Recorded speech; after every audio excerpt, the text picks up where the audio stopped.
আসসালামু আলাইকুম প্রিয় শ্রোতাগণ।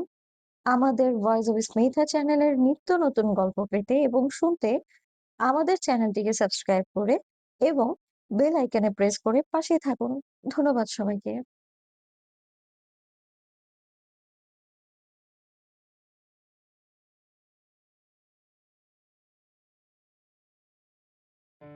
দুপুরের খাবার সবাই খুব আয়েশ করে খেয়েছে। কুলসুম বেগম সহ সবাই খাবারের খুব প্রশংসা করেছে।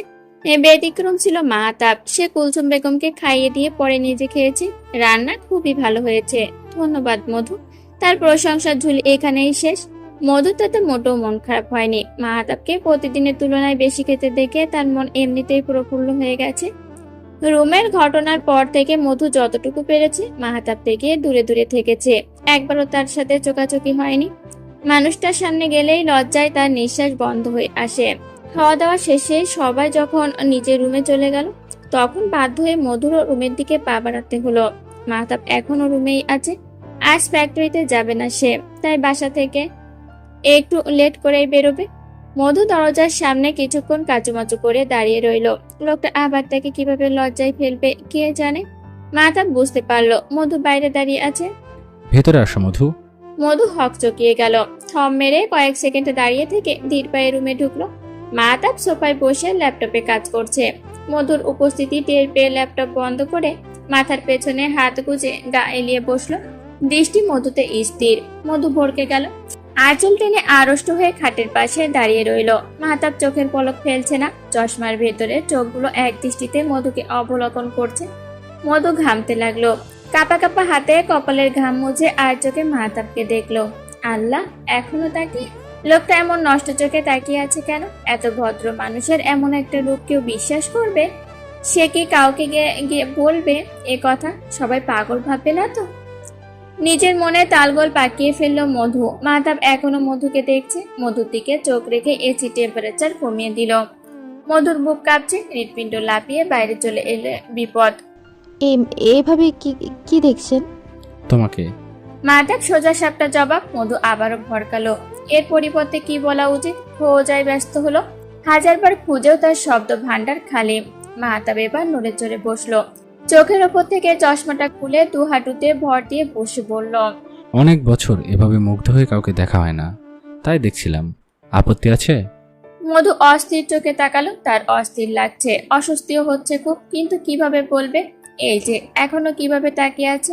সে কিভাবে বলবে আমার আপত্তি আছে, ঘোর আপত্তি আছে। আপনি এভাবে নষ্ট মন নিয়ে আমার দিকে তাকাবেন না? কিন্তু বলতে পারলো না। এভাবে জিজ্ঞেস করলে কি বলা যায়? উহুম, মাথা হাসলো। মধু চোখের আড়ালে হালকা করে ঠোঁট পাকালো। মধু মাথা নিচু করে দাঁড়িয়ে। আমার পাশে এসে বসো মধু, তোমার সাথে খোলাখুলি কিছু কথা বলি। মধু ধীর পায়ে গিয়ে মাহতাবের থেকে যথেষ্ট দূরত্ব রেখে বসলো। মাহতাব হাত বাড়িয়ে মধুর একটা হাত নিজের হাতে নিল। মধু কাপা কাপা হাতে নিজের অপর হাতটি রেখে মুখোমুখি হয়ে বসে ধীর গলায় বলল, আমি কথাগুলো আগেই বলতে চেয়েছিলাম মধু, সময়টা সঠিক ছিল না এই কথাগুলো বলার। কয়েক সেকেন্ড চুপ থেকে। বাবা মারা যাওয়ার আগে বাস্তবতা সম্পর্কে আমার ধারণা ছিল শূন্য। বাবারা এরকমই হয় মনে হয়, সমস্ত ঝড়ঝাপটা নিজের মধ্যে রেখে আমাদের উপর বটগাছের মতো দাঁড়িয়ে থাকে। আমার বটগাছের ছায়া যখন আমার উপর থেকে সরে গেল, তখন আমি বাহিরের উত্তাপ বুঝতে পারলাম। আমার এত নামডাক একদিনে হয়নি। এসব কিছুর পেছনে আমার অক্লান্ত শ্রম আর জীবনের অনেকটা সময় দিতে হয়েছে। আমার তাকদিরে ছিল, তাই আমি সফল হয়েছি। অনেকের শ্রম দিয়েও সফল হয় না, আমি হয়েছি। আমার সব কিছু আমার পরিবার। তুমি এখন আমার পরিবারের একজন, আমার নিজের একটা অংশ তুমি। তাই তোমার কাছে আমার আবদার, আমার মা আর বোনের ওপর কখনো রাগ করো না। তাদের বয়স হয়েছে, বাচ্চাদের মতো আচরণ করে মাঝে মাঝে। এমনিতে তারা কেউ খারাপ না, মানুষ হিসেবে তারা খুবই ভালো। তবে কোনো মানুষই একেবারে পারফেক্ট হয় না, তারাও নয়। একসাথে থাকতে গেলে নোকঝোঁক হয়ে গেলে সামলে নিও। আশা করি কখনো বাড়াবাড়ি কিছু হবে না। যদি হয় তাহলে মনে রাখবে, তাদের জবাবের জন্য আমি তোমার মুখ হয়ে যাব। সব কিছু আমি সামলে নিব, এতটুকু বলতে পারি। তোমার উপর কখনো অবিচার করা হবে না। আম্মা, আপা এরা বায়না করলে মনে করবে আমাদের বাসায় দুটো ছোট বাচ্চা আছে, তারাই তোমার কাছে আবদার করছে। তাদের বাচ্চাদের মতো সামলে নিবে। এই যে এত টাকা, নাম, প্রতিপত্তি দেখছো, এই সব কিছু আমার সম্পদ নয়। আমার সম্পদ আমার পরিবার। তোমরা তোমরা ভালো থাকলে আমি ভালো থাকবো। কখনো মনে কোনো অভিযোগ আসলে আমাকে বলবে। আমি তোমার অভিযোগের ডাকবাক্স হয়ে যাব। তোমার সমস্ত অভিযোগ নিজের ভিতরে নিয়ে নিব। আমার পরিবারটাকে আগলে রেখো। তোমাকে আগলে রাখার দায়িত্ব আমার। মধু মন্ত্রমুগ্ধের মতো মাহাতাবের কথা শুনছিল। মন থেকে মাহাতাবের জন্য অনুভূতি ঠিকরে বেরিয়ে আসতে চাইছিল। মানুষটার জন্য সম্মান অনেকটা বেড়ে গিয়েছে তার মনে। মাহাতাব এখনো তার হাত ধরে বসে। মধুর অস্বস্তি হচ্ছে না। এই অস্পর্শ অতি পবিত্র তার স্বামীর। আমি মনে রাখবো, আপনাকে নিরাশ করব না, ভরসা করেই দেখুন না। আমি তোমায় ভরসা করি মধু। এই কয়েকটা বাক্যে মধুর চোখে আবার পানি এলো। ছল ছল চোখে মাহাতাবের দিকে তাকিয়ে মুচকি হাসলো। মাহাতাব চট করে মধুর হাত ছেড়ে দিল। ইদানিং তার কি হয়েছে সে নিজেই জানে না। এই পুচকি মেয়েটাকে দেখলেই অনুভূতিরা ঠেলে বেরিয়ে আসে। মধুকে সে মন থেকেই মেনে নিয়েছে। মধুর জন্য ভালো লাগাও আছে। সেটা 1-2 দিনের না, অনেক পুরনো। প্রথম দিনের মধুর সেই অসহায় চোখ মাহাতাবের কয়েক রাতের ঘুম কেড়ে নিয়েছিল। মধুর সমস্ত খোঁজ খবর নিয়েছিল মাহাতাব। মধুর অবস্থার কথা জেনে খারাপ লেগেছিল খুব। তবে নিজের বয়সের কথা বিবেচনা করে সামনে আগাতে ইচ্ছে হয়নি। এখন সেই মেয়েটাই তার স্ত্রী, তার পাশেই বসে রয়েছে। মাহাতাব কিছু একটা চিন্তা করে বলল, আমাকে তোমার মেনে নিতে কষ্ট হচ্ছে মধু? আল্লাহ, এসব কি বলছেন? আমাকে নিয়ে মনের মধ্যে এত দ্বিধা আনবেন না দয়া করে। আমার সৌভাগ্য আমি আপনাকে স্বামী হিসেবে পেয়েছি। এসব ভেবে আমাকে অপরাধী করবেন না। তার মানে তুমি আমাকে মেনে নিয়েছো? মধু ভড়কে গেল। আবার সেই বেহায়া দৃষ্টি। লোকটা এভাবে তাকায় কেন? চোখ দিয়েই তাকে ভয় দেখাচ্ছে। মধু হারে হারে বুঝতে পারছে মাহাতাবের কথার মানে। এভাবে চলতে থাকলে সে হার্ট ফেল করে মারা যাবে। এভাবে তাকাবেন না, আমার কেমন যেন লাগে। মাহাতাব ভেতরের হাসিটুকু বাইরে আনলো না। অসম্ভব কিউট তার বউ। বুড়ো না হলে কয়েক দফা দুষ্টুমি করে ফেলতো সে। এই বয়সে এসব করলে নিজের কাছেই অস্বস্তি লাগবে তার। কিছু বলল না। কিছুক্ষণ চুপ থাকলেও নিজেকে আর দমিয়ে রাখতে পারলো না মাহাতাব। একরোখা দৃষ্টিতে মধুকে দেখে শান্ত গলায় বলল, কেমন লাগে? যেমনই লাগুক, অভ্যাস করে নাও। মধু অসহায় মুখ করে বসে রইল। লোকটা কিছু না করেও তাকে জ্বালাচ্ছে। মেহরাব দুপুরের খাবার খেয়ে বেরিয়ে গেছে। ইদানিং তার ব্যবহার অনেক পরিবর্তন এসেছে। লামিয়া বুঝতে পারে, কিন্তু মুখ ফুটে কিছু বলে না। যদি অপ্রিয় কিছু শুনতে হয় যা সে সহ্য করতে পারবে না। মেহরাবকে একটু বেশি ভালোবাসে লামিয়া। তার অবহেলা ভেতরে ভেতরে ক্ষত সৃষ্টি করছে। এই ক্ষত জ্বালা সে বড় ভয়াবহ। মেহরাব কি বুঝতে পারে না সবকিছু স্বাভাবিক থাকলেও কি যেন একটা স্বাভাবিক নেই। ইদানিং মেহরাব খুব বেশি ব্যস্ত থাকে। বাসায় এলেও নিজের কাজ নিয়ে ব্যস্ত হয়ে পড়ে। লামিয়ার তাই নিয়ে অভিযোগ নেই। সে শুধু স্বামীর বুকে শান্তিতে কয়েক ঘন্টা ঘুমাতে চায়। ইদানিং মেহরাব বোধ হয় তাকে বুকে নিয়ে ঘুমাতে ভুলে যায়। সারা রাত এপাশ ওপাশ করে কাটিয়ে দিলেও মেহরাবের কোনো হেলদোল হয় না। লামিয়ার মেহরাবকে সন্দেহ করতে ইচ্ছে করে না। এতে তার নিজের ভালোবাসাই অপমানিত হবে। মেহরাব তাকে ধোকা দিতে পারে না, এটা অসম্ভব। আসলেই কি তাই? মাহাতাব বেরিয়েছে আসরের আগে আগে। মধু আসরের নামাজ পড়ে কুলসুম বেগমের রুমে গেলেন। ময়না বেগম তার সাথে বসে দুজনে কিছু একটা আলোচনা করছে। মা, আসবো? আরে এসো বড় বৌমা, আমার কাছে এসে বসো। মধু ধীর পায়ে কুলসুম বেগমের পাশে গিয়ে বসলো। ময়না বেগম মধুর কানের কাছে এসে ফিস ফিস করে বলল, মাহাতাবের সাথে সব ঠিকঠাক আছে? বজ্জারটা তোমাকে আবার সিনেমার ডায়লগ শোনায়নি তো? মধু অবুঝের মতো ময়না বেগমের দিকে তাকিয়ে রইল। কিছু না বুঝে মলিন গলায় বলল, বুঝিনি আপা। আহ, ও মা, মাইয়া তো কিছুই বোঝে না।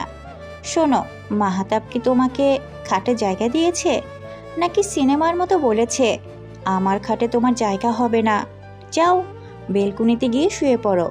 ময়না বেগমের নাটকীয় ভঙ্গি দেখে হেসে ফেলল মধু। কুলসুম বেগম ধমকে উঠে বলল, এসব কি ধরনের কথাবার্তা ময়না? বুড়ো হয়ে যাচ্ছ, এখনো বুদ্ধি হলো না? তাদের ব্যক্তিগত ব্যাপারে নাক গলাচ্ছ কেন? ময়না বেগমের কোনো হেলদোল হলো না। সে মধুকে উত্তরের জন্য তাড়া দিল। মধু ময়না বেগমকে আশ্বস্ত করে বলল, এমন কিছুই হয়নি আপা, সে আমার সাথে খুব ভালো ব্যবহার করে। ময়না বেগম হা হুতাশ করে উঠল। কুলসুম বেগমের কাছে নালিশ করার ভঙ্গিতে বলল, দেখেছো মা, দেখেছো, বিয়ে করতেই চাইছিল না, আর এখন বউ নিয়ে খাটে ঘুমায়। কুলসুম বেগম বিরক্ত হলেন। মেয়ের ভিত্তিহীন কথা শুনে মুখ কুঁচকে বললেন, তাহলে তুমি কি চাইছিলে? সে বউকে মেনে না নিক? মধুকে ফ্লোরে শোয়ালে খুব খুশি হতে বুঝি? ময়না বেগম মুখ পাকালেন। একদম ছেলের পক্ষ নেবে না? তাহলে এত ঢং করার কি দরকার ছিল? ওর জন্য আমাদের অনশনে নামতে হয়েছিল, ভুলে গেছো? তোমার ছেলের পেটে পেটে শয়তানি। কুলসুম বেগম চুপ রইলেন। মেয়ের সাথে তর্কে গিয়ে নিজের ছেলেদের নামে বদনাম শুনতে সে মোটেও ইচ্ছুক নয়। মধু কি বলবে বুঝতে পারছে না, আমতা আমতা করে বলল, চা খাবে মা? আপা আপনার জন্য চা নিয়ে আসি। ও মা, তুমি যাবে কেন? রহিমা দিয়ে যাবে, খালা এলে একসাথে খাবো। আমি করে আনি প্লিজ। এভাবে হাত পা গুটিয়ে বসে থাকতে ইচ্ছে করে না আপা। ময়না বেগম হেসে ফেলল। আচ্ছা যাও, মায়ের ডায়াবেটিস আছে, চিনি দিও না। আচ্ছা। লামিয়াকেও ডেকে নিও। মেয়েটার যে কি হয়েছে কে জানে, খুব চুপচাপ থাকে ইদানিং। মধু মাথা নাড়িয়ে সাইজা নিয়ে চলে গেল। লামিয়ার রুমের সামনে গিয়ে দরজায় হালকা নক করলো। আপু আছো? কে? ভাবি, দরজায় দাঁড়িয়ে কেন? ভিতরে এসো। লামিয়া বারান্দা থেকে তড়িঘড়ি করে রুমে এলো। মধু রুমে ঢুকে লামিয়ার মলিন চেহারা দেখে নিজের মুখটাও মলিন করে ফেললো। বসো না ভাবি। বসবো না আপু, সবার জন্য চা বানাবো। তুমি এসো না বাইরে। তাই চলো তাহলে। লামিয়ার সাথে কিচেনে চলে গেল মধু। মেহরাব আসলো সন্ধ্যায়। লামিয়া নিজেই গিয়ে দরজা খুললো। মেহরাব মলিন হাসলো। লামিয়া কিছুক্ষণ তাকিয়ে রইল মেহরাবের ক্লান্ত মুখের দিকে। ভিতরে আসতে দিবে না? ও এসো। মেহরাব হেসে লামিয়ার নাক টেনে দিল। ভেতরে ঢুকে ময়না বেগমকে ড্রয়িং রুমে দেখে অসহায় চোখে লামিয়ার দিকে তাকালো। ময়না বেগম নিশ্চিত এখন তার ক্লাস নিবে। এদিকে আয়। ফ্রেশ হয়ে আসি আপা, বাইরে থেকে এসেছি, শরীরে খুব জীবাণু। 5 মিনিটে আসছি। একদম নাটক করবি না। আম্মার জন্য আখ আনতে বলেছিলাম, কাঠ নয়। তুই কি আমাদের দাঁত ভেঙে মারতে চাইছিলি? কি বলো আপা? আমি নিজে খেয়ে চেক করে এনেছি, আখ তো ভালোই ছিল। আমি মিথ্যে বলছি? তুই আমাকে মিথ্যেবাদী বললি? মায়ের পেটের ভাই হয়ে তুই আমাকে এভাবে অপমান করলি? ও মা, দেখে যাও তোমার ছেলে আমাকে কি বলছে। আমি আজই বাপের বাড়ি চলে যাব। মেহরাবের মুখটা থতমত হয়ে গেল। কোথাকার কথা কোথায় চলে গেল তা ভাবতে ভাবতে মাথা ধরে যাওয়ার জোগাড়। সে হতভম্ব গলায় বলল, তুমি বাবার বাড়িতেই আছো আপা? তুই আমাকে বাপের বাড়ি কোঠা দিলি? তোদের বাড়ি থাকি এটা চিৎকার করে বলে আমাকে অপমান করলি? আমি আজই চলে যাব। ছোট ভাইদের এত অপমান সহ্য করে থাকতে পারবো না। ও বাবা গো, তুমি আমাকে কোথায় ফেলে গেলে? মেহরাব মুখটা কাচুমাচু করে ফেলল। তার মনে হতে লাগলো সে নিশ্চয় আপাকে কষ্ট দিয়ে ফেলেছে। সব দোষ ওই বেটা আকলার, তাকে এইভাবে ফাঁসিয়ে দিল। লামিয়া ঠোঁট কামড়ে নিচের দিকে তাকিয়ে আছে। যে কোনো সময় তার মুখ ফসকে হাসি বেরিয়ে যাবে। ময়না বেগমের আহাজারি শুনে মধু কিচেন থেকে বেরিয়ে এসেছে। মেহরাবের কাচুমাচু মুখটা দেখে তার বড্ড মায়া হলো। ময়না বেগম আঁচলে মুখ গুজে গুনগুন করে কাঁদছে। কুলসুম বেগম রুম থেকে রহিমার সাহায্যে বেরিয়ে এসেছে। মেয়ের অত্যাচারে তার ছেলে দুটো অতিষ্ঠ, তবুও মুখ ফুটে একটা শব্দও করে না। দাঁড়িয়ে আছো কেন? গিয়ে ফ্রেশ হও। মায়ের অনুমতি পেতে মেহরাব দ্রুত পায়ে স্থান ত্যাগ করলো। মেহরাব যেতে ময়না বেগম কান্না বন্ধ করে চা খাওয়ায় মন দিল। কুলসুম বেগম দুই পাশে মাথা নাড়িয়ে মেয়ের পাশে বসে পড়ল। আর কত জ্বালাবে ওদের? সারাক্ষণ পিছনে পড়ে থাকো কেন? সমস্যা কি? ময়না বেগম চা রেখে আবার গুনগুন করে কাঁদতে লাগলো। আঁচল দিয়ে নাকের পানি মুছে হাহুতাশ করে বলল, তুমি এ কথা বলতে পারলে মা? এই তুমি আমার মা তো নাকি আমাকে ড্রেনের পাশে কুড়িয়ে পেয়েছিলে? সত্যি করে বলো, আমি বাবার আগের ঘরের মেয়ে না তো? পাগল হয়ে গেছো? কি সব বাজে কথা বলছো? সত্যি করে বলো, কোন ড্রেনের পাশে কুড়িয়ে পেয়েছিলে? আমি সেখানেই চলে যাব, তখন অন্তত কেউ থাকার খোটা দিবে না। কুলসুম বেগম চুপ রইলেন। কথা বাড়িয়ে নিজের মাথা খারাপ করার মানে হয় না।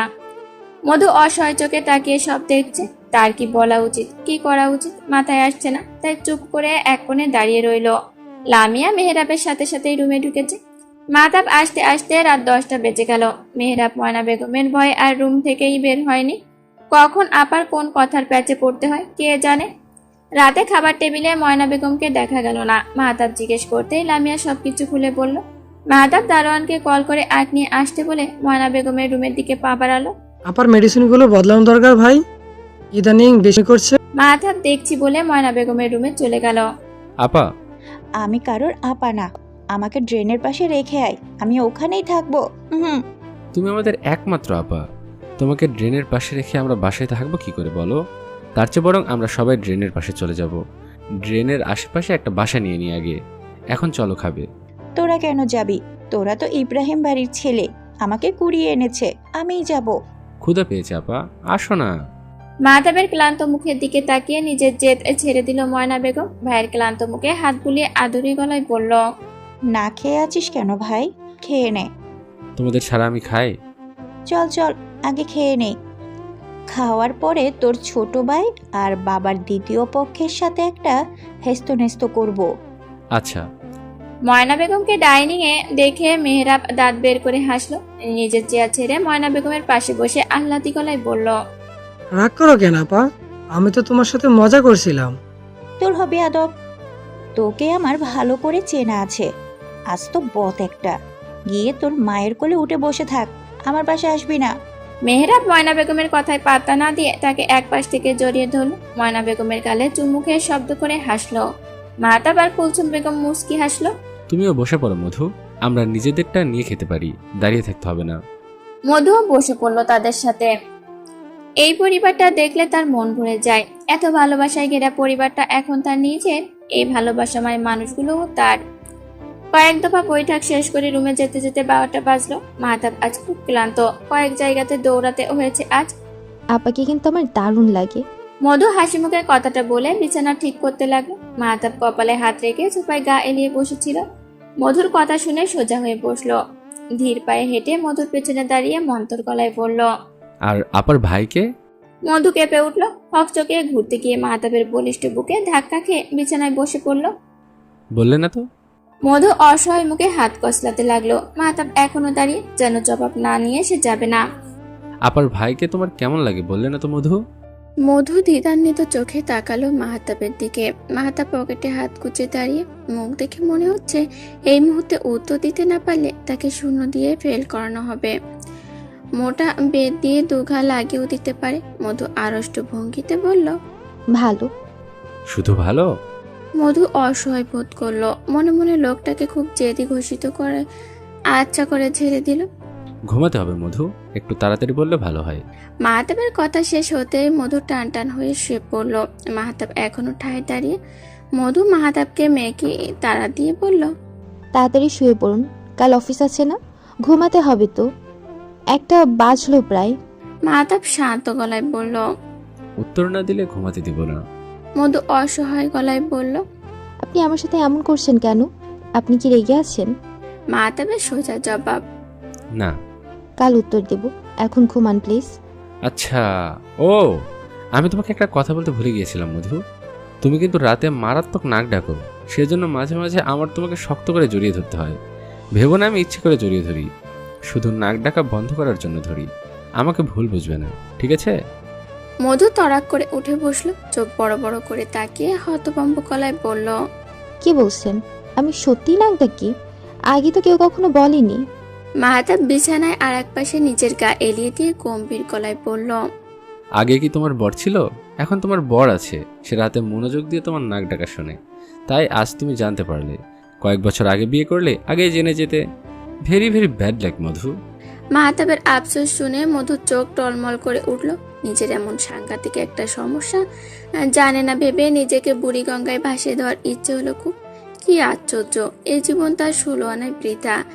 এই অসভ্য নাকটাকে বটি দিয়ে কেটে ফেলা তীব্র বাসনা চাপা দিয়ে বালিশ নিয়ে নিচে নামতেই মাহতাব হাত ধরে আটকালো।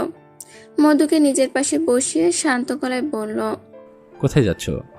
মধু নাক টেনে বলল, নিচে যাচ্ছি, আমার জন্য আপনার ঘুমের অসুবিধা হবে। বিশ্বাস করুন, আমি জানতাম না আমি নাক ডাকি, জানলে আপনাকে বিরক্ত করতাম না। আমি বরং বারান্দায় ঘুমাই, আপনি এখানে আরাম করে ঘুমান। বারান্দায় ঘুমালে তোমার নাক ডাকার শব্দে পাশের বাসার সবার ঘুম ভেঙে যাবে। চিন্তার কোনো কারণ নেই, তুমি নাক ডাকলে আমি তোমাকে শক্ত করে জড়িয়ে ধরবো, ঠিক এইভাবে। কথা শেষ করেই মাহতাব মধুকে শক্ত করে জড়িয়ে ধরে শুয়ে পড়েছে। স্বামী প্রথম আলিঙ্গনে অনুভব করা বাদ দিয়ে মধু প্রতিবেশীর ঘুম ভাঙা নিয়ে ভাবতে বসলো। সে কি এতই জোরে নাক ডাকে যে পাশের বাসার মানুষের ঘুম ভেঙে যাবে?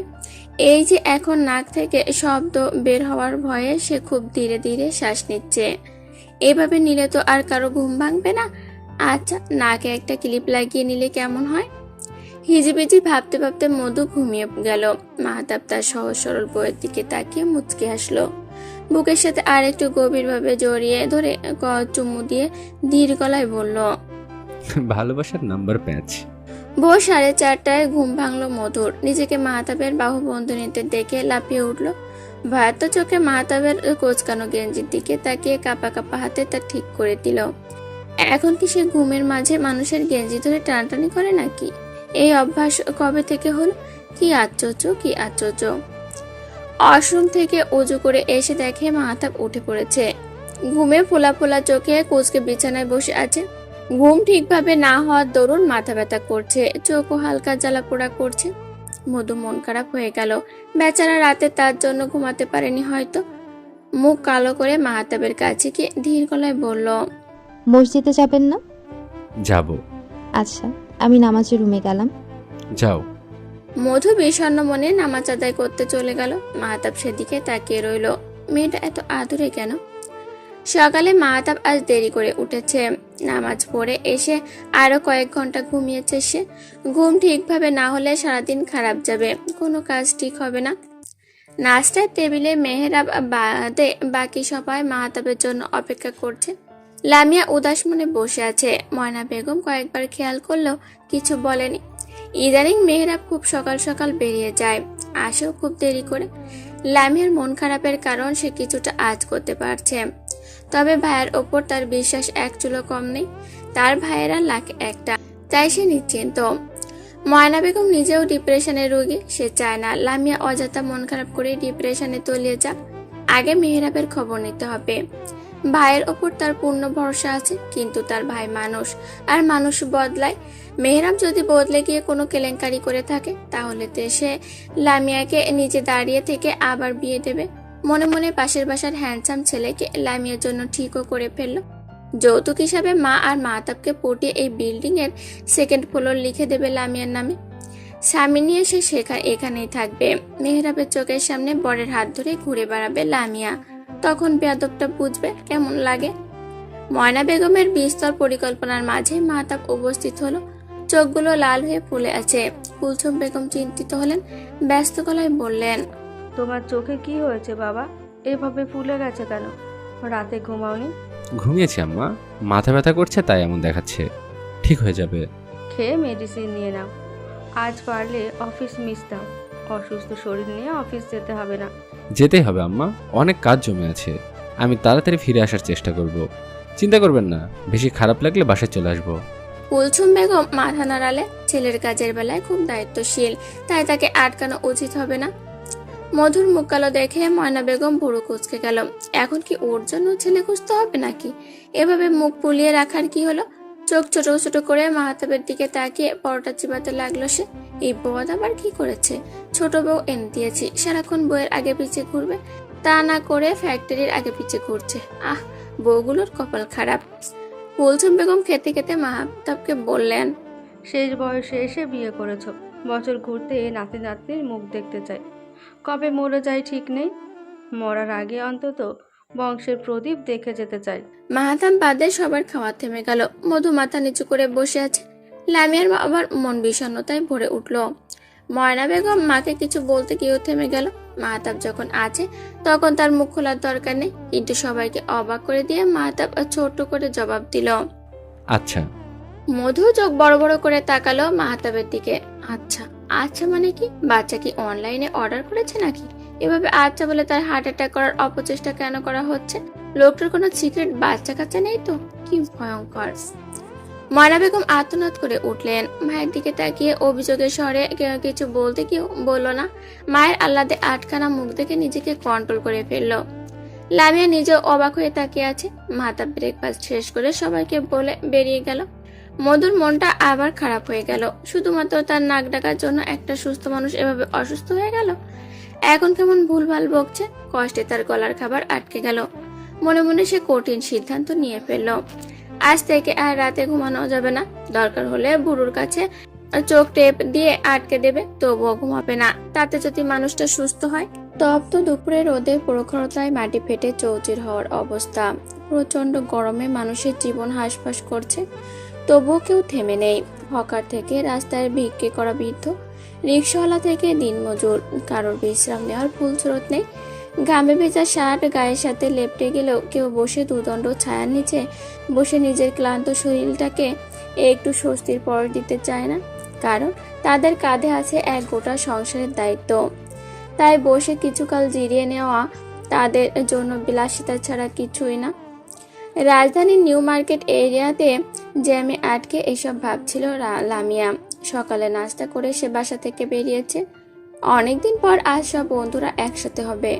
বিষণ্ণতা কাটাতে বন্ধুদের জুড়ি নেই, তাই আজ সারাদিন তারা বাইরে ঘুরে ফিরে কাটাবে। অনেকদিন হলো মেহরাবের সাথে কোথাও বেড়াতে যাওয়া হয় না। মেহরাব একজন দায়িত্বশীল ডক্টর, সময় করে উঠতে পারে না ঠিক মতো। লামিয়ার এতে কোনো অভিযোগ নেই, তা শুধু একটু ভালোবাসা পেলেই হবে। চারিদিকে চোখ ঘুরিয়ে লামিয়ার চোখ এক জায়গায় গিয়ে আটকে গেল। লামিয়ার গাড়ি থেকে অনেকটা দূরে মেহরাব একটা মেয়ের সাথে দাঁড়িয়ে। মেয়েটা হয়তো কয়েক মাসের গর্ভবতী। দুজনের হাসি মুখ দেখে লামিয়া হঠাৎ খেয়াল হলো সে মেহরাবকে এভাবে অনেকদিন হলো হাসতে দেখে না। আহ, কি প্রাণ চঞ্চল হাসি, দেখলেই মন ভরে যায়। কিন্তু লামিয়ার মন ভরলো না। চোখের পাতা আর ঠোঁট কেঁপে কেঁপে উঠলো। কাঁপা কাঁপা হাতে হ্যান্ডব্যাগ থেকে ফোন বের করে কল করলো মেহরাবকে। কয়েকবার রিং হওয়ার পর মেহরাব কল রিসিভ করলো। হ্যালো লামু, এই সময় কল করলে যে? তুমি ঠিক আছো? বাসায় কারোর কিছু হয়নি তো? সবাই ঠিক আছে মেহরাব, এমনি কল করলাম, তোমাকে খুব মিস করছিলাম। কোথায় তুমি? হসপিটালে? তোমার গলা কাঁপছে কেন লামিয়া? কেঁদেছো তুমি? আবার তোমাকে কেউ কিছু বলেছে? মিথ্যে বলবে না, খবরদার। মেহরাবের চিন্তিত গম্ভীর মুখটার দিকে লামিয়া এক দৃষ্টিতে তাকিয়ে আছে। মেহরাব চিন্তিত গলায় বারবার হ্যালো হ্যালো করছে। আরে ধুর, আমি ঠিক আছি, তুমি অযথাই চিন্তা করো। আচ্ছা, কোথায় আছো বলে না তো? আমি নিউ মার্কেট এরিয়ায় আছি। আমার এক বন্ধুর সাথে দেখা হয়েছে, তার সাথেই কথা বলছি। তোমাকে ক্যাপটাউনের সামিয়ার কথা বলেছিলাম না, ওর সাথেই দেখা। তুমি কোথায়? গাড়ির শব্দ শোনা যাচ্ছে। লামিয়া এতক্ষণ আটকে রাখা নিঃশ্বাস ছেড়ে হাসার চেষ্টা করে বলল, রত্নার সাথে বেরিয়েছি, আজ সারাদিন ঘুরবো। সারাদিন বাসায় থাকতে থাকতে হাঁপিয়ে গেছি। আচ্ছা যাও, সাবধানে থাকবে। কোনো সমস্যা হলে সাথে সাথেই আমাকে কল করবে, মনে থাকবে? হুম। লামিয়া কল কেটে স্বস্তির শ্বাস নিল। মেহরাব কান থেকে ফোন নামিয়ে মুচকে হেসে পাশের মেয়েটিকে কিছু একটা বলছে। মেয়েটাও হাসছে। লামিয়া জানে মেহরাব তাকে নিয়েই কিছু একটা বলছে। মেহরাবকে সন্দেহ করার জন্য এখন নিজের উপরেই রাগ হচ্ছে। এভাবে কিভাবে সে মেহরাবকে সন্দেহ করতে পারে? নিজের কাছেই ছোট লাগছে। আজ মেহরাবের কাছে ক্ষমা চেয়ে নেবে। মাধব আজ দুপুরে বাসায় আসতে পারেনি। মিটিং এর জন্য আজ তাকে গাজীপুর যেতে হয়েছে। বিকেলের দিকে বাসায় আসবে বলেছে। আজ কুলসুম বেগমকে মধু নিজে হাতে খাইয়ে দিয়েছে। মাহতাব না আসতে পারলেও সে তো আছে। ময়না বেগমের আজ নতুন রোগে ধরেছে। নিচের ফ্লোরের ভাড়াটিয়া ছেলের বউ আজ ছাদে উঠে তার লাউ গাছের ডগা ছিঁড়ে নিয়েছে। দুপুরের আগে রহিমা ছাদে উঠেছিল ভেজা কাপড় দিতে। সেই এসে এই ভয়াবহ খবরটা ময়না বেগমকে দিয়েছে। তখন থেকে ময়না বেগম কিছুক্ষণ পর পর সেই ভাড়াটিয়ার বাসায় গিয়ে তাকে শাসাচ্ছে। মধু কয়েকবার তাকে টেনে নিয়ে আনলেও সে আবার নতুন উদ্যমে চলে যাচ্ছে ঝগড়া করতে। রহিমা, জরি আর খালাকে নিয়ে একটা টিম বানিয়েছে ময়না বেগম। কত বড় সাহস! তার গাছে লাউয়ের ডগা ছিঁড়ে নিয়ে আসে। কত স্বাদের বাগান তার! এই মেয়ে কিভাবে পারলো এমন নির্মম কাজ করতে? দেখো জব্বরের মা, তোমার বউ আগেও অনেকবার এমন করছে। আজ সকাল সকাল আমার গাছের সবগুলো কচির ডগা ছিঁড়ে নিয়ে এসেছে। এত সাহস পায় কোথায় তোমার ছেলের বউ? আমি এখনো আমার ভাইদের জন্য শাক নেইনি, আর এই মেয়ে নিজের মনে করে ছিঁড়ে এনেছে। কি অসভ্য মেয়ে এনেছো ছেলের জন্য, সামান্য ভদ্রতা জানে না। ময়না বেগম রাগে লাল হয়ে যাওয়া মুখটা দেখে জব্বারের মা মাথা নিচু করে দাঁড়িয়ে রইল। ছেলের বউটা আস্ত বিয়াদব, কাউকে মানে না, কারো ধারও ধারে না। তাই বলে এমন কাজ করবে? লজ্জায় মাথা তুলে তাকাতে পারছে না সে। কিন্তু তার বউয়ের মুখ বন্ধ নেই। সে সমানে ময়না বেগমের সাথে তর্ক করে যাচ্ছে। দুটো ডগা ছাড়া কি এমন ক্ষতি হয়েছে আপনার? এত গলাবাজি করছেন কেন? ভাইদের এত এত টাকা থাকতেও ছোট লোকের মতো ব্যবহার। ময়না বেগম রেগে আগুন হয়ে গেল। রহিমা জড়ি কয়েকবার তেড়ে গিয়েছে ওদের দরজার কাছে। খালা দুজনকে আটকে রেখেছে কোনো রকম। আশেপাশের ফ্ল্যাটের মানুষ সব বেরিয়ে এসেছে। সবাই এই মহিলার ওপর বিরক্ত। এই ছোট লোকের স্বভাবের কথা কম বেশি সবাই জানে। ছাদে কাপড় দিলে একটা ক্লিপও পাওয়া যায় না। সবাই মহিলা নিয়ে আসে, বললে আবার পায়ে পা বাঁধিয়ে ঝগড়া করতে আসে। স্বামীর বেতন নেহাতি কম নয়, লাখ ডেরেক বেতন পায়, তবুও ছেঁচড়ামি ছাড়ে না। গলাবাজি কমিয়ে করো মেয়ে, না হলে গলার রগ ছিঁড়ে বেহালায় লাগিয়ে দিব। এত গলাবাজি করো কিভাবে? লজ্জা করে না? আমার ভাইয়েরা কোটি টাকা ইনকাম করে, তাতে তোমার কি? এখন বড় মন দেখিয়ে ভাইদের টাকা তোমার আলমারিতে রেখে যাব? অসভ্য মেয়ে। বউরে সাবধান করো জব্বরের মা, এরপর এমন কিছু হলে আমি মাহাতাবের সাথে কথা বলবো। তোমরা পুরাতন ভাড়াটিয়া, তাই এবারের মতো মাফ করলাম। বউয়ের মুখে লাগাম টানো।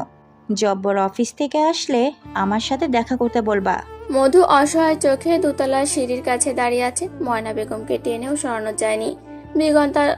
বিগত 2 ঘন্টা যাবৎ সে এভাবে ঝগড়া করে যাচ্ছে। বড় লোকেরা এভাবে ঝগড়া করতে পারে এটা মধু জানা ছিল না। শেষ পর্যন্ত কুলসুম বেগম এসে ধমকে ময়না বেগমকে বাসায় নিয়ে এসেছে। রহিমা আর জরি মুখ কালো করে দাঁড়িয়ে আছে। ঝগড়া মন মতো না হয় তাদের মুখ ভার। ওই বেয়াদবের চুল ধরে 2টা ঝাঁকুনি দিতে পারলে একটু শান্তি লাগতো। তোমার বাড়াবাড়ি দিন দিন বেড়ে যাচ্ছে ময়না। এইভাবে বস্তির মহিলাদের মতো ঝগড়া করতে গিয়েছো কেন? মান সম্মান কি আর রাখবে না? তোমার ভাই দুটোর সম্মানের কথা তো ভাবতে পারো। ছোট বাচ্চা নাও তুমি, নিজেকে ঠিক করো। মাহতাবের সাথে এসব বিষয়ে কোনো কথাই বলবে না, বুঝেছো? ময়না বেগম তার মায়ের কথায় কান দিলেন না। রহিমার দিকে তাকিয়ে কর্কশ গলায় বলল, নিচে গিয়ে লাউ শাকগুলো নিয়ে আসবি। আজ বাসায় লাউ শাক রান্না করা হবে। ওই অসভ্য যেন আমার লাউ গাছের আস্য যেন না পায়। বেয়াদব। রহিমা দাঁত কপাটি বের করে দৌড়ে দিল নিচে। তার ওপর মহৎ কাজের দায়িত্ব পড়েছে, জড়িও পিছু নিয়েছে তাই। খালা রান্নাঘরে চলে গেছে। কুলসুম বেগম মেয়ের খামখেয়ালিপনা দেখে চরম চটে গেল। কাপা কাপা হাতে নিজের লাঠিটা নিয়ে নিজের রুমে চলে গেল। মধু কি করবে বুঝতে পারছে না। চলে যাবে নাকি ময়না বেগমের কাছে গিয়ে বসবে, এটা ভেবে সে বিভ্রান্ত। এদিকে আসো মধু, তোমার সাথে গোপন কথা আছে। ময়না বেগমের ষড়যন্ত্রের গলা শুনে মধুর মুখটা শুকিয়ে গেল। এদের ভাই বোনদের একদম বিশ্বাস নেই। কথা বলে সুস্থ মানুষকে হার্ট অ্যাটাক দিয়ে দেওয়ার অদম্য প্রতিভা আছে এদের। ধীর পায়ে ময়না বেগমের পাশে গিয়ে বসতেই সে ফিসফিস করে বলল, তোমাদের সব ঠিকঠাক চলছে তো? কবে সুখবর পাবো? মাহাতাবের অ্যাক্টিভিটি কেমন? মধু মুখ পাংশুটে করে বসে রইল। অ্যাক্টিভিটি মানে? এসব কি ধরনের কথা? মারার হলে গুলি করে মেরে ফেলুক, এভাবে কথার বোম ফেলার কি দরকার? ময়না বেগম মধুর ফ্যাকাশে মুখ দেখে মুখ কুচকে ফেলল। মনে মনে তিনি 100 ভাগ শিওর তার ভাই বউয়ের কাছে ফেল করেছে। মন খারাপ করো না। মধু চুপ করে বসে রইল। মধুকে মন খারাপ করতে না বলে নিজে মন খারাপ করে বসে রইল। ইস, এইটুকু মেয়েটার জীবন তিনি বরবাদ করে দিলেন। মাগরিবের আজানের পর মাহাতাব বাসায় ঢুকেছে। মধু নিজে দরজা খুলেছে। মাহাতাব মধুর দিকে তাকিয়ে হালকা হেসে রুমে চলে গেল। মধু নিজেও কিচেনে ছুটলো 1 গ্লাস ঠান্ডা শরবত বানাতে। বেচারাকে খুব ক্লান্ত দেখাচ্ছে। মাহাতাব ফ্রেশ হয়ে এসে দেখলো মধু তার জন্য শরবত আর হালকা কিছু নাস্তা নিয়ে দাঁড়িয়ে আছে। মাহাতাব হাতের ইশারায় বারান্দায় নিয়ে আসতে বলে ভেজা টাওয়াল নিয়ে বারান্দায় চলে গেল। মধু মাহাতাবের পেছন পেছন বারান্দায় গেল। হাতের ট্রেটা ছোট টেবিলের উপর রেখে নরম গলায় বলল, শরবতটা খেয়ে নিন, ভালো লাগবে। আমার পাশে এসে বসো, আরো বেশি ভালো লাগবে। মধু আবার ভড়কালো। সারাদিন বোন লাগামহীন কথা বলে, এখন আবার এই জনাব এসেও শুরু করেছে। মাহাতাব 3 চুমুকে শরবত শেষ করে মধুর হাত ধরে তার পাশে বসিয়ে দিল। আমার কাছে কাছে থাকবে, ঠিক আছে? হুম। ফ্যামিলি প্ল্যানিং এর ব্যাপারে কি ভাবলে? মধু ক্লান্ত শ্বাস ফেলল। এর উত্তর তার কাছে নেই। আমি সব বুঝি না। তাহলে আমি কি বুঝে নিব? অভিযোগ করবে না তো? তখন কিন্তু আমার দোষ দিতে পারবে না। ইব্রাহিম বাড়ির পরিবেশ আজ সকাল থেকেই থমথমে। সবসময় শান্ত থাকা মাহতাব আজ সিংহের মতো হিংস্র চোখে মেহরাবের দিকে তাকিয়ে আছে। মেহরাব স্তব্ধ হয়ে দেয়ালে হেলান দিয়ে বসে আছে। কি থেকে কি হয়ে গেল কিছুই তার মাথায় ঢুকছে না। লামিয়া তাকে ছেড়ে গেছে। এই মেয়েটা তো তাকে ছাড়া 1 রাত থাকতে পারে না। তাহলে আজ কিভাবে তাকে ছেড়ে গেল? এখন রাতে সে কিভাবে ঘুমাবে? মেহরাবের বাহুতে মাথা না রাখলে তো তার ঘুম হয় না। ইস, কাল সারা রাত মেয়েটা হয়তো ছটফট করেছে। এখন নিশ্চয়ই মাথা ব্যথায় অস্থির হয়ে এদিক ওদিক পায়চারি করছে। লামিয়া ঠিক আছে তো? কার বাসায় গেল? মামার বাড়ি ঘর তো যায়নি। তাহলে কি করেছিস তুই মেহরাব?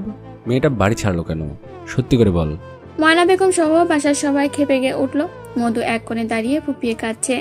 মাহাতাব আর তার বিয়ের 1 মাস পার হয়েছে সবে, কিন্তু এবারই প্রত্যেকটা মানুষের সাথে যেন তার 1000 বছরের সম্পর্ক। মাহাতাবের হুঙ্কারে মেহরাব মাথাটা হালকা উঁচু করলো। টলমলো চোখে ভাইয়ের দিকে তাকিয়ে কিছু একটা বলতে চাইল সে, কিন্তু ঠোঁট দুটো আলাদা করতে পারল না। কয়েকবার কেঁপে উঠলেও মুখ থেকে কোনো শব্দ বের হলো না মেহরাবের। নিদারুণ অসহায় চোখে তাকিয়ে শুধু নিজের মাথা নাড়িয়ে বলল সে কিছু জানে না। কুলসুম বেগম এতক্ষণ চুপ থাকলেও এবার কিছুটা অস্বস্তি নিয়েই বলল, আমার মনে হয় লামিয়া অন্য কারোর সাথে। মা মা বাকি কথা আর মুখ থেকে বের করতে পারল না সে। 3 ছেলে মেয়ে একসাথে গর্জে উঠল। সারা জীবনে যা কখনো হয়নি আজ তা হলো। মায়ের ওপর গলা উঁচু করলো তারা। মাথা বিস্ময়ে বাকরুদ্ধ হয়ে গেছে। তার মা এমন কথাও বলতে পারে? কুলসুম বেগম ছেলে মেয়ের চোখের দিকে তাকানোর সাহস করলো না। কিন্তু গত কয়েকটা দিন লামিয়া সবকিছুতেই কেমন উদাসীন ছিল। ঘন ঘন ফোন আসতো, ফোনে কথা বলেই লামিয়ার মুখটা বিষণ্ণতায় ঢেকে যেত। কুলসুম বেগম অনেকবার বিষয়টি খেয়াল করেছেন। কয়েকবার লামিয়ার সাথে কথা বলতে গিয়েও নিজেকে থামিয়ে দিয়েছেন। তিনি ভেবেছেন স্বামী স্ত্রীর মান অভিমান চলছে হয়তো, তাই আর আগ বাড়িয়ে কিছু বলেননি। কিন্তু এখন আফসোস হচ্ছে। জিজ্ঞাসা করলে অন্তত নিজের মনকে সান্ত্বনা দেওয়া যেত। তুমি এমন কথা কিভাবে বললে মা? লামিয়াকে তো আর আজ তুমি নতুন দেখছো না, তাহলে মাঝে মাঝে তো আঙ্গুল নিজের ছেলের দিকেও একটু তুলতে পারো। সে তো আর জমজমের পবিত্র পানি নয়। ছেলের কাছেও জিজ্ঞেস করো তার কারোর সাথে পরকীয়া চলছে কিনা। ময়না বেগমের এমন কথায় সবাই অবাক চোখে মেহরাবের দিকে তাকালো। মেহরাব নিজেও অবিশ্বাস্য চোখে তাকিয়ে আছে তার আপার দিকে। পরকীয়া? সে কি এতটাই জঘন্য? বউকে রেখে বাইরে পরকীয়া করবে? এসব কি বলছো আপা? আমাকে নিয়ে এমন কথা কিভাবে বলতে পারলে? তুমি তোমার ভাইকে চেনো না? আমি কেন এমন করব? ভাইয়া, তুমি কেন চুপ আছো? আরে আমি ভালোবাসি আমার বউকে। অন্য মেয়ের কথা কোনোদিন চিন্তাও করিনি। আল্লাহর দোহাই লাগে, আমাকে এতটা নিজ ভেবো না। মেহরাব নিজের শান্ত খোলস ছেড়ে বেরিয়ে এসেছে। চিন্তায় অস্থিরতায় ক্রমশ হাইপার হয়ে উঠছে। নিঃশ্বাস ঘন হয়ে আটকে আটকে আসছে তার। তার পরিবার, যেখানে সে জন্ম থেকে বড় হয়েছে, যাদের সাথে তার জীবনে 34 বছর কেটেছে, তারা তাকে অবিশ্বাস করছে। এত বড় একটা অভিযোগ তার বিরুদ্ধে নির্দ্বিধায় করে ফেলল। মেহরাব হাত পা ছাড়িয়ে এবার ফ্লোরে বসে পড়ল। মাহতাব উঠে গিয়ে মেহরাবকে শান্ত করার চেষ্টা করছে। মেহরাব এতটাই উত্তেজিত হয়ে গেছে যে সে যে কোনো সময় প্যানিক অ্যাটাক হয়ে যেতে পারে। নিজেকে সামলা মেহরাব, তোরা কেউই আমার কাছে ফেলনা নয়। ভুল তুই করেছিস। লামিয়াকে অনবরত ইগনোর করেছিস। সবকিছুই আমার চোখে ধরা পড়ে মেহরাব। বাড়ির অভিভাবক আমি, চোখ কান বন্ধ করে তোরা রাখতে পারি না। আমি কি করেছি ভাই? আল্লাহর দোহাই লাগে, আমাকে বলো আমি কি করেছি? সবাই কেন আমার দিকে আঙ্গুল তুলছে? লামিয়া কেন আমাকে ছেড়ে চলে গেছে? ভাই আমাকে বলো প্লিজ, আমি আর এসব নিতে পারছি না। মেহরাবের বেদনায় নীল হয়ে যাওয়া মুখের পানে তাকিয়ে মাহতাব আর কিছু বলতে পারল না। সে তার ভাইকে চেনে, তার ভাই এমন কিছু করতে পারে না। এরকম ভয়ঙ্কর পরিস্থিতিতে বাসায় কলিং বেল বেজে উঠল। রহিমা দৌড়ে গিয়ে দরজা খুলে দিল। সবাই ভেবেছে হয়তো লামিয়া এসেছে। সবাইকে ভুল প্রমাণ করে দিয়ে বাসায় প্রবেশ করলো এক অচেনা মেয়ে। দেখেই বোঝা যাচ্ছে মেয়েটা প্রেগনেন্ট। মেহরাব উৎসুক দৃষ্টিতে তাকিয়েছিল দরজার দিকে। কাঙ্ক্ষিত মুখ না দেখে চোখ নামিয়ে ফেলল সে। লামিয়া ছাড়া এখন আর কোনো কিছুতেই তার আগ্রহ নেই। রাত 2টো থেকে সকাল 8টা পর্যন্ত পরিচিত সব জায়গায় পাগলের মতো খুঁজেছে লামিয়াকে। মাহতাবও তার সাথেই ছিল। সব তো ঠিক ছিল, তাহলে হঠাৎ কি এমন হলো যে লামিয়া চলে যেতে হলো? অপরিচিত মুখটা দেখে সবার মুখ আগের চেয়েও বেশি থমথমে হয়ে গেল। মাহতাব ছাড়া বাকি সবাই মুখ কুঁচকে তাকিয়েছিল। মাহতাব মেহরাবকে ছেড়ে সোজা হয়ে দাঁড়ালো। মধু একপাশে চুপ করে দাঁড়িয়ে আছে। মেয়েটাকে তার একদম ভালো লাগেনি। কাল বিকেলেও এ বাসায় এই মেয়েটা এসেছিল। বাকিরা যে যার রুমে ঘুমাচ্ছিল। একমাত্র সে আর জরি কিচেনে বিকেলে নাস্তা বানানোর কাজে ব্যস্ত ছিল। এই মেয়েই তো কাল লামিয়ার সাথে দেখা করেছে। তারপর থেকে লামিয়া সারাটা সময় কেমন মনমরা হয়েছিল। ভিতরে এসো এলিজা, তোমার জন্য অপেক্ষা করছিলাম। এলিজা ধীর পায়ে এসে ড্রয়িং রুমে এসে দাঁড়ালো। মাহতাব ইশারায় বসতে বলল তাকে। ময়না বেগমের পাশে সোফায় গিয়ে চুপচাপ বসে পড়ল সে। মধু, এলিজার জন্য পানি নিয়ে এসো। জি। মধু কিচেনে চলে যেতে মাহতাব সিঙ্গেল সোফায় বসে শান্ত চোখে তাকালো এলিজার দিকে। চোখ ঘুরিয়ে একবার মেহরাবের নিশ্চিত মুখটার দিকে তাকিয়ে গম্ভীর গলায় বলল, কাল এ বাসায় কেন এসেছিলে? এলিজার বুক অস্বাভাবিকভাবে কাঁপছে। এচির নিচেও কপালে বিন্দু বিন্দু ঘাম জমেছে। মাহতাব শান্ত হয়ে থাকলেও তার ভয়ে এলিজার কলিজা শুকিয়ে গেছে। মাহতাবকে সে মৃত্যুর মতো ভয় পায়। মেহরাবের মুখের অবস্থা দেখে সে বুঝে গেছে বাসায় কি হয়েছে। কাপা কাপা হাতে কপালের ঘাম মুছে জিভ দিয়ে শুকনো ঠোঁট ভিজে নিল। মধু ততক্ষণে তার সামনে পানি এনে রেখেছে। পানি খেয়ে দ্রুত জবাব দাও এলিজা। বিষয় যখন আমার পরিবারের, তখন এক চুলো ছাড় পাবে না। মাহতাবের শক্ত গলা শুনে তাড়াতাড়ি পানির গ্লাস নিয়ে ঢকঢক করে খেয়ে ফেলল এলিজা। মেহরাব উঠে এসে অবাক গলায় বলল, তুই কাল আমাদের বাসায় এসেছিলি? কই, আমাকে তো কিছু বলিসনি। বলবে কেন? নিজের কুকৃতির কথা কি কেউ ঢোল পিটিয়ে বলে? কি বলছো ভাইয়া? আমি কিছুই বুঝতে পারছি না, প্লিজ একটু খুলে বলবে? এইসব ভালো লাগছে না মাহাতাব। ঠিক করে বল, কি করেছে এই মেয়ে? সবার আগুন দৃষ্টি মুহূর্তে এলিজাকে জ্বালিয়ে দেবে যেন। ময়না বেগম তো পারলে এখনই দুঘা লাগিয়ে দেয়। মাহতাব মধুকে ইশারা করলো ময়না বেগমের কাছে যেতে। কখন মেরে দেয় বলা যায় না। মধু ময়না বেগমের পাশে গিয়ে বসলো, তার এক হাত নিজের হাতে নিয়ে তাকে আশ্বস্ত করলো। কুলচুর বেগম মুখ কুচকে রেখেছে, সবকিছু বাড়াবাড়ি মনে হচ্ছে তার। এলিজার নীরবতা দেখে মাহতাব ঠান্ডা গলায় হুমকি দিয়ে বলল, দেখো মেয়ে, বেশি কথা আর ন্যাকামি আমার একদম পছন্দ নয়। মুখ খুলে সত্যিটা বলো, না হলে আমি এক্ষুনি থানায় কল করব। লামিয়াকে কিডন্যাপ করার অপরাধে জেলে পচে মরতে হবে, আর আমি এটা নিশ্চিত করব যাতে তুমি কোনোভাবেই ছাড়া না পাও। মেহরাব শুধু অবাক চোখে তাকিয়ে আছে। এ কি হচ্ছে, কিছুই তার মাথায় ঢুকছে না। আমি লামিয়াকে বলেছি আমার পেটে মাহিরাবের বাচ্চা। সে লামিয়াকে আজ চায় না, তাই আমার সাথে সম্পর্ক গড়ে তুলেছে। মেহরাব ধপ করে বসে পড়লো। ময়না বেগম ফুঁসে উঠেছে। মধু এক হাত ও এক ঝটকায় ছাড়িয়ে কষিয়ে জল লাগিয়েছে এলিজার গালে। মাহতাব ময়না বেগমকে ছাড়িয়ে নিয়েছে সাথে সাথে। এই মেয়েকে সে ছাড়বে না। তার পরিবার ভাঙার চেষ্টা করে কত বড় ভুল করেছে তা হারে হারে টের পাওয়াবে তাকে। আপা, তোমার লেগে যাবে তো। এভাবে কেউ হাইপার হয়? এসে চুপ করে বসো। মধু হা হ করে তাকিয়ে আছে ভাই বোনের দিকে। দুইজনে থাপ্পড় লাগিয়েছে এলিজাকে, অথচ ভাই বলছে তার বোনের নাকি লেগে যাবে। কি আশ্চর্য! কাল থেকে 1 কেজি চালের ভাত খাবে প্রতিদিন। এমন দুর্বল বউ আমার পছন্দ নয়। মাহতাবের কথা শুনে মধু মুখ কালো করে ফেলল। আবার এত শক্তি যে কই থেকে আসে কে জানে। এখন এখানে তার কি দোষ? তোমরা কি বিয়ে করেছো? কুলসুম বেগমের সন্ধিহান প্রশ্নে সবাই বিরক্ত হলো। মাহতাব ময়না বেগমকে শান্ত করে বসিয়ে মায়ের দিকে তাকিয়ে ভরাট গলায় বলল, আম্মা, বুঝদার মানুষ হয়েও অবুঝের মতো কথা আপনার কাছে আমাদের কারোরই কাম্য নয়। দয়া করে পরিস্থিতি বুঝে কথা বলুন। কুলসুম বেগম কপালে ভাঁজ ফেলে ছেলের দিকে তাকালো। ছেলে মেয়েদের এমন ব্যবহারে সে বিরক্ত। বিয়ে 6 বছরেও যখন তাদের কোনো সন্তান নেই, তাহলে মেয়েরা আর একটা বিয়ে করতেই পারে, এতে দোষের কিছু নেই। সে তো আর লামিয়াকে ফেলে দিচ্ছে না। লামিয়াও আগের মতো এ বাড়িতে থাকবে। যে সংসারে বাচ্চা কাচ্চা নেই সেই সংসারকে কি করে সংসার বলে? তোমরা বাড়াবাড়ি করছো মাহতাব। মেহরাব যদি এই মেয়েকে বিয়ে করে থাকে, আমি তো এখানে দোষের কিছু দেখছি না। আমি চাই মেহরাব সন্তানের মুখ দেখুক। এখানে ভুলটা কোথায় বলবে? মেহরাব ছাড়া বাকি সবাই আহত চোখে কুলসুম বেগমের দিকে তাকিয়ে আছে। ময়না বেগম কিছু বলতে গেলেও মাহতাবের ইশারায় থেমে গেল। মেহরাব আগের মতোই মাথা নিচু করে বসে। খালাসহ রহিমা আর জড়িয়ে কিচেনের সামনে দাঁড়িয়ে আছে। সবার চোখেই অশ্রু জমেছে। কুলসুম বেগমের প্রশ্রয়ের কথায় এলিজা যেন একটু সাহস পেল। আগের মতো ভয়ের আভা তার মুখে আর দেখা যাচ্ছে না। মাহতাব সবার দিকে চোখ বুলিয়ে মেহরাবকে উদ্দেশ্য করে বলল, তুই কি নিজের ব্যাপারে কিছু বলতে চাস?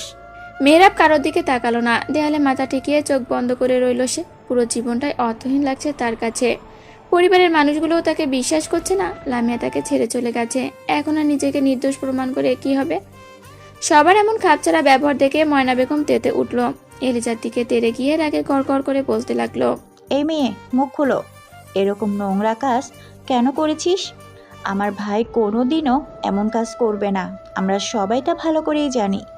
এখন যদি সত্যি কথা না বলিস, তাহলে এই মুখ নিয়ে আর বের হতে পারবি না। তোর ওই মুখ ভেঙে আমি স্টোর রুমে রেখে দিব। আহ ময়না, অভদ্রের মতন ব্যবহার করছো কেন? বাচ্চা যদি মেহরাবের হয় এটা তো খুশির কথা। তোমরা অযথায় ঝামেলা করছো। তুমি চুপ করো আম্মা। তোমার বিবেচনা দেখে আমি অবাক হয়ে যাচ্ছি। তুমি এই বাড়ির মুরব্বী, তোমার এমন অবিবেচকের মতো কথা মানায় না আম্মা। এই মেয়ে, তুই মুখ খুলবি নাকি আমি তোর মুখ ভাঙবো? এলিজা থরথর করে কাঁপছে। এক থাপ্পড় খেয়ে তার গাল টনটন করে ব্যথা করছে। আর একটা খেলে দাঁত আর মুখে থাকবে না, সব পেটে চলে যাবে। মাহতাব এখন আর ময়নাকে আটকাচ্ছে না। সে চুপচাপ গম্ভীর হয়ে বসে আছে। স্থির দৃষ্টিতে মা আর ভাইকে দেখে যাচ্ছে। এই মেয়ের কথায় তার কোনো আগ্রহ নেই। মধু গোল গোল করে ময়না বেগম আর এলিজাকে দেখছে। কখন ময়না বেগমের আর একটা গিয়ে গাল লাল করবে সেই অপেক্ষা। অসভ্য মেয়ে একটা। রহিমা, আমার জন্য হাতুড়ি নিয়ে আয়। এই মেয়ে এভাবে মুখ খুলবে না। এলিজা কেঁপে উঠল। জোবাই একপাশে ছেটে গিয়ে ভয়ার্ত গলায় বলল, বলেছি মাসখানেক আগে আমার মেহরাবের সাথে দেখা হয় নিউ মার্কেট এরিয়ায়। তখন কথায় কথায় জানতে পারি মেহরাবের কোনো সন্তান নেই। মেহরাব এ নিয়ে কোনো মন খারাপও ছিল না, তবে সে লামিয়াকে নিয়ে চিন্তিত ছিল। লামিয়া নাকি ইদানিং মেহরাবকে সন্দেহ করতে শুরু করেছে, অদ্ভুত সব ব্যবহার করে, তাই ও একটা বাচ্চা দত্তক নিতে চাইছিল। আমার তখন সদ্য ডিভোর্স হয়েছে, এই বাচ্চাটা আমি নিজেও রাখতে চাইছিলাম না। অ্যাবর্শন করতে গিয়ে কিছু কমপ্লিকেশন এর কারণে করতে পারিনি, তাই আমি মেহরাবকে অফার করি আমার বাচ্চাটা দত্তক নেওয়ার জন্য। মেহরাব খুশি মনে রাজি হয়ে যায়। তারপর থেকে মেহরাব আমার খুব যত্ন নিত। আমার কখন কি লাগবে তা কখনো বলতে হয়নি, বলার আগেই মেহরাব সব হাজির করেছে। ওর কেয়ার দেখে আমার মনের লোভের জন্ম হয়, কারণ আমার স্বামী কখনো আমার এভাবে খেয়াল রাখেনি। ভিনদেশি হওয়ার দরুন ওদের মধ্যে এমন কেয়ারিং ভাবটা কাজ করে না। তাই আমি ভাবলাম মেহরাব যেহেতু আমার সন্তানকে নিজের পরিচয় দিচ্ছে, সেখানে আমাকে দিলে দোষ কোথায়? লামিয়ার জায়গায় আমিও তো থাকতে পারি। তাই আমি কাল এ বাসায় আসি। লামিয়ার এমনিতেই মেহরাবের ওপর সন্দেহ ছিল। আমার সব কিছু গুছিয়ে বলাই ও কিছুটা কনভিন্স হয়। পুরোপুরি বিশ্বাস করতে আমি লামিয়ার সামনে মেহরাবকে কল করি। মেহরাব রিসিভ করতেই আমি বলি, তোর মেয়ে আমাকে বিরক্ত করছে, একেবারে তোর মতো হবে দেখবি, যেমন বাবা তার তেমন মেয়ে। দেখতে হবে না মেয়েটা কার। আমাদের কথাবার্তা শুনে লামিয়া বিশ্বাস করে নেয় এটা মেহরাবের সন্তান। আমি লামিয়াকে অনুরোধ করি এ বাড়ি ছেড়ে চলে যেতে, তার জন্যই মেহরাব আমাকে এ বাড়িতে আনতে পারছে না। লামিয়া শুধু চুপ করে আমার কথা শুনেছে। আমিও খুশি মনে ফিরে গিয়েছিলাম কাল। লামিয়া যেহেতু চলে গেছে, তখন তার জায়গা আমি থাকতে সমস্যা কোথায়? আমার সন্তান তার সত্যিকারের মায়ের ভালোবাসা পাবে। পরবর্তীতে আমরা আবার বাচ্চা নিব। আপনি বলুন আন্টি, আমাকে মেনে নিতে তো আর কোনো আপত্তি থাকার কথা নয়। এলিজার গালে আর একটা চড় পড়েছে, আর এবার মেরেছে স্বয়ং কুলসুম বেগম। অতটা জোরালো না হলেও ভালোই লেগেছে এলিজার। সে এখনো গালে হাত দিয়ে হতভম্ব হয়ে তাকিয়ে আছে। কুলসুম বেগম নিজের জায়গায় বসে শ্বাস টানতে টানতে বলল, পুলিশকে কল করো মাহতাব, এই মেয়েকে এক্ষুনি পুলিশে দিবে, ক্রিমিনাল একটা। মাহতাব আগেই পুলিশ খবর দিয়েছে, তাই মাকে আশ্বস্ত করে শান্ত হতে বলল। পুলিশ সব জায়গায় লামিয়ার খোঁজ করেছে, মেয়েটা কোথায় আছে কে জানে। রহিমা, আম্মাকে পানি দে। আইসা ভাইজান। রহিমা যেতে যেতে আফসোসের গলায় বলল, আমার মারার কি দরকার আছিল? আফায় মারলে তো ভালো কইরা দিতে পারতো, নাগিন বেরি। মেহরাব। মেহরাব আগের মতোই চোখ বন্ধ করে বসে আছে। ভাইয়ের ডাকে চোখ তুলে তাকালো। সবার দিকে একবার চোখ বুলিয়ে মলিন হাসলো। এতগুলো বছরেও আমি তোমাদের বিশ্বাস অর্জন করতে পারিনি ভাইয়া। আমরা তোকে বিশ্বাস করি, তাই এই মেয়েকে তোর মুখোমুখি করেছি, যাতে সবকিছু তোর সামনে আসে। কাল রাতে যখন লামিয়াকে পাওয়া যাচ্ছিল না, তখন মধু আমাকে বিকেলের ঘটনা বলে। আমি সাদের সিসিটিভি চেক করে দেখে এই মেয়েকে সন্দেহ হয়, তাই আজ সকাল হতেই ওকে ডেকে পাঠিয়েছি। তুই ব্যাপারটা লামিয়ার সাথে শেয়ার করতে পারতি, তাহলে আজ এই পরিস্থিতিতে পড়তে হতো না। স্বামী স্ত্রীর মাঝে কখনো তৃতীয় কাউকে আনতে নেই মেহরাব। স্বামী স্ত্রীর সম্পর্ক হওয়া চাই কাঁচের মতো স্বচ্ছ। গোপনীয়তা আসলেই সেখানে সন্দেহের সৃষ্টি হয়। অন্ততপক্ষে আমার সাথে আলোচনা করতে পারতি। আমি চেয়েছিলাম ভাই, সবকিছু সামলে আমি তোমাদের সবার সাথে আলোচনা করতাম। লামিয়াকে সারপ্রাইজ দিয়ে চেয়েছিলাম আমি, এমন কিছু হবে আমি স্বপ্নেও ভাবিনি। এই মেয়েকে আমার সামনে থেকে সরাও ভাই, আমি কি করে ফেলবো নিজেও জানি না। রহিমা কুলসুম বেগমকে পানি দিয়ে মাহতাবকে বলল, পুলিশ আইসা ভাইজান। ভিতরে নিয়ে আয়। রহিমা দরজার দিকে তাকালো। এলিজা বারবার সবার কাছে ক্ষমা চাইছে, কেউ তাকে পাত্তা দিচ্ছে না। ময়না বেগম কিছুক্ষণ পর পর কটকট করে তাকাচ্ছে। মাহতাব তার এক হাত ধরে রেখেছে, তাই সে আর কিছু করতে পারছে না। পুলিশ ভেতরে আসতেই মাহতাব তাদের সাথে হাত মিলিয়ে বসতে বলল, লামিয়ার কোনো খবর পেয়েছেন অফিসার? জি স্যার, সে বনানীতে তার এক ফ্রেন্ডের বাসায় আছে। ফোন কিছুক্ষণের জন্য অন করেছিল, আমরা লোকেশন ট্যাগ করে সেখানে গিয়েছিলাম। ম্যাম বলেছে সে নিজের ইচ্ছায় সেখানে গিয়েছে, আর সে এ বাড়িতে আসবে না। ঠিক আছে, বাকিটা আমি সামলে নিব। আপনি আপাতত এই মেয়েকে নিয়ে যান, আমি পরে থানায় গিয়ে সব ফর্মালিটিস পূরণ করে আসবো। ঠিক আছে স্যার। পুলিশ এলিজাকে নিয়ে যেতে মেয়েরা উঠে কুলসুম বেগমের মুখোমুখি দাঁড়ালো। মায়ের গালে হাত থেকে করুণ গলায় বলল, আমার সন্তান চাই না আম্মা, সন্তান ছাড়াও আমি বেঁচে থাকবো, কিন্তু লামিয়াকে ছাড়া আমি মরে যাব আম্মা। লামিয়ার জায়গায় অন্য কাউকে দেয়া আমার এই জীবন থাকতে সম্ভব না।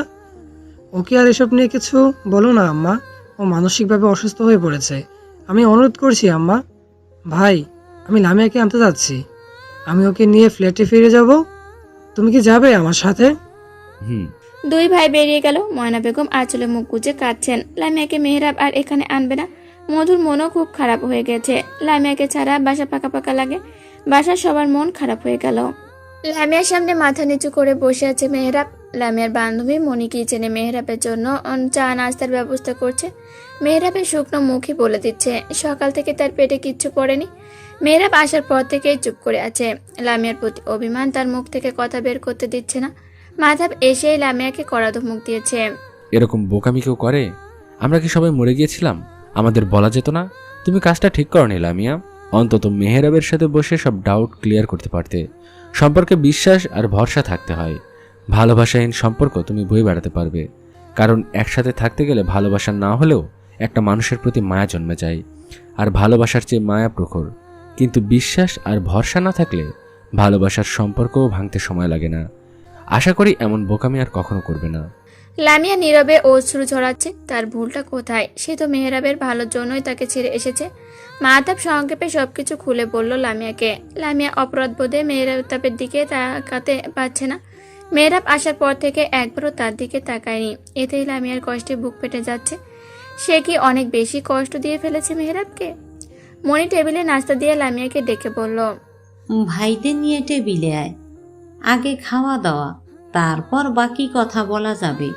সকাল থেকে যে পেটে কিছু পড়েনি সেই খেয়াল আছে? বড় ভাইয়া আসুন, দুলা ভাই আপনিও আসুন। আমরা কিছু খাবো না মনি, এত কষ্ট করার জন্য ধন্যবাদ। বাসার সবাই চিন্তায় আছে, আমাদের তাড়াতাড়ি ফিরতে হবে। আমার বোনটাকে দেখে রাখার জন্য ধন্যবাদ। তুমি বরং আমাকে এক কাপ চা দাও, তাহলেই হবে। মাহতাবের কথায় মনে দীর্ঘশ্বাস ছাড়ল। মাহতাব যে এখানে খাবে না সে তা ভালো করেই জানতো, তবুও সে নিজের মতো আয়োজন করেছে। টেনশনে বাড়ির কারোর পেটে যে দানা পানি পড়েনি তা সে জানে। তাদের অভুক্ত রেখে মাহতাব মরে গেলেও খাবে না। মনে দুজনকেই চা দিল। মেহরাব দু চুমুক দিয়ে আর খেলো না। মাহতাব নিজের চা শেষ করে লামিয়াকে বলল, এবার যাওয়া যাক লামিয়া, তোমরা এসো, আমি নিচে যাচ্ছি। আমিও আসছি ভাই। মাহতাব ছোট ভাইয়ের দিকে তাকিয়ে আর কিছু বলল না। মেহরাব ও মাহতাবের সাথে বেরিয়ে গেল। যার আগে মনিকে ধন্যবাদ দিতে ভুলল না। লামিয়া নিজের প্রতি এই অবহেলা মেনে নিতে পারছে না। শব্দ করে কেঁদে যাচ্ছে। মনি বিরক্ত হয়ে এক মুখ কুচকে বলল, এখন কান্দুসকে জামাইরে ফালাইয়া হনের সময় মনে আসিল না? বেদ্যব বেডি, তুমি কি মনে করছিলা তোমার আইয়া কোলে নিয়া বইয়া থাকবো? এইবার যাও, জামাই রাগ ভাঙাও। ভাই আর একটা বিয়া করলে একদম ঠিক হইতো। বেশি ভালোবাসে তো, তাই হুঁশ নাই। যেমন মন চায় অবহেলা করো। এখন বুঝো মজা। সর সামনে থাকিয়া, আর দরজা ওই দিকে। তাড়াতাড়ি বাইর হ, তার সিরা বেডি। লামিয়ার কান্না থেমে গেল। মনির দিকে তাকিয়ে গম্ভীর গলায় বলল, তুই ব্যর্থ, তোর 14 গোষ্ঠী তার ছিঁড়া। তোর বাসায় না থাকলে কি হইব? আমার কি বাড়িঘর নেই? গেলাম আমি, অশুভ ভাইয়া। লামিয়া হনহন করে বেরিয়ে গেল। মনি সেদিকে তাকিয়ে হালকা হেসে চা খাওয়ায় মন দিল। সকাল থেকে তার পেটেও কিচ্ছু পড়েনি। মেয়েরা ভাইয়ের দিকে কপাল কুঁচকে তাকিয়ে রাগী গলায় বলল, তুমি ওকে বকা দিলে না কেন? জোরে ধমকও দাওনি? দিয়েছি। এটাকে ধমক বলে? আরো কিছু বলা দরকার ছিল। আসলে ভালো করে বকে দিবে, না হলে আবারও এমন করবে। পারবো না, তুই দিস। মাহতাবের সোজা জবাবে মেহরাব বলার মতো আর কিচ্ছু খুঁজে পেল না। সে কিভাবে বকবে? আজ পর্যন্ত তো কখনো একটা ধমকে দেয়নি। সে তো শুধু ভালোবেসেছে। এখন মনে হচ্ছে ধমক দেওয়া দরকার ছিল। মাঝে মাঝে বকাঝকা করলে প্র্যাকটিস থাকতো, তাহলে এখন তা কাজে লাগতো হয়তো। কি এক ঝামেলা। মেহরাব আবার মুখ কুচকে রইল। এবার লামিয়ার সাথে সে টানা 3-4 ঘন্টা কথা বলবে না। এটা লামিয়ার শাস্তি। লামিয়া সে কাচুমাচু করে দাঁড়ালো। মেহরাব অন্যদিকে মুখ কুচকে রেখেছে। মাহতাব ভাইয়ের বাচ্চাদের মতো মুখ ফুলিয়ে রাখা দেখে মনে মনে হাসলো। লামিয়াকে গাড়িতে উঠতে বলে নিচে ড্রাইভিং সিটে গিয়ে বসে পড়লো।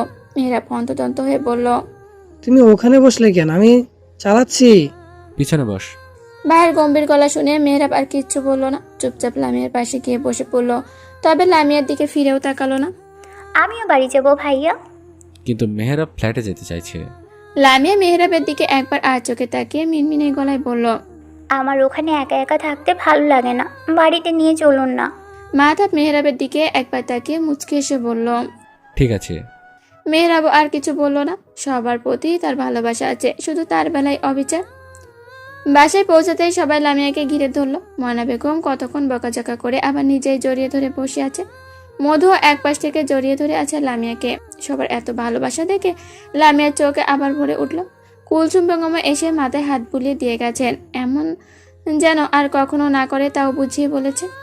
মাহতাব ফ্রেশ হয়ে এসে কে দেখলো মধু টেবিলে খাবার সাজিয়ে ফেলেছে। মাহতাব কুলসুম বেগমকে এক হাতে ধরে টেবিলের দিকে নিয়ে যেতে যেতে সবাইকে খেতে যেতে বলল। রহিমা, মেহরাবকে ডেকে নিয়ে আয়। মেহরাব নিজের রুমে ঘাপটি মেরে বসে আছে, বাইরে বের হতে ইচ্ছে করছে না। মাহতাবের ডাক সে শুনেছে, তাই রহিমা আসার আগে সে বেরিয়ে গেল। টেবিলে গিয়েও সে লামিয়ার দিকে তাকালো না। সবাই মেহরাবের রাগ আর অভিমান বুঝলেও কিছু বলল না। তবে মধুর কাছে ব্যাপারটা খুব ভালো লাগলো। ভালোবাসা মানুষদের অভিমানও খুব সুন্দর। এই যে মেহরাব আর চোখে দেখছে লামিয়া ঠিকঠাক ভাবে খাচ্ছে কিনা, তার দিকে তাকিয়েছে কিনা, এসব দেখেও তো ভালো লাগে। খাওয়া শেষে সবাই যে যার রুমে চলে গেল। মাহতাব এখন অফিসে যাবে। আর ঝামেলায় অনেকটা দেরি হয়ে গেছে। ঘড়ির কাঁটায় এখন প্রায় 12টা বাজতে চললো। মাহতাবকে রেডি হতে দেখে মধু ধীর গলায় বলল। আপনি কি অফিসে যাচ্ছেন? হুম। কাল রাতে তো ঘুমাতে পারেননি, এখন একটু ঘুমিয়ে বিকেলে গেলে হয় না? মাহতাবের হাত থেমে গেল। টাই বাঁধা রেখে সে মধুর দিকে তাকিয়ে শান্ত গলায় বলল। হয়। তাহলে রেস্ট নিন। আচ্ছা। তাহলে আমি যাই, আপনি ঘুমান। না। না মানে? মাহতাব মধুর সামনে এসে দাঁড়ালো। পকেটে হাত গুজে মধু দ্বিধান্বিত মুখের দিকে তাকিয়ে শান্ত গলায় বলল। নাক ডাকা না শুনলে ঘুম আসে না। মধুর মুখটা কালো হয়ে গেল। অসহায় চোখে মাহতাবের দিকে তাকালো সে। তুমিও আমার সাথে ঘুমাবে, এসো।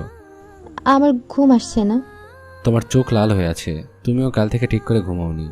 মধু আর কিচ্ছু বলল না। এভাবে দিনের বেলায় ঘুমিয়ে থাকলে মানুষ কি বলবে, সবাই খারাপ ভাববে হয়তো। তাই তার সত্যি খুব ঘুম আসছে।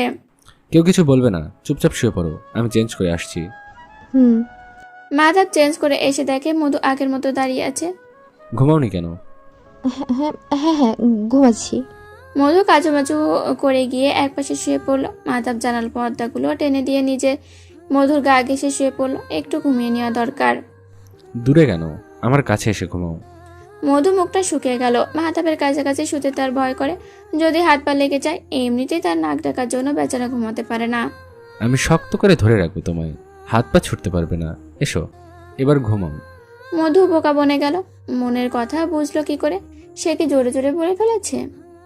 মধুকে ভাবতে দেখে মাহতাব তাকে কাছে টেনে নিল। নিজের বুকের সাথে মাথাটা চেপে ধরে মন্তর গলায় বলল।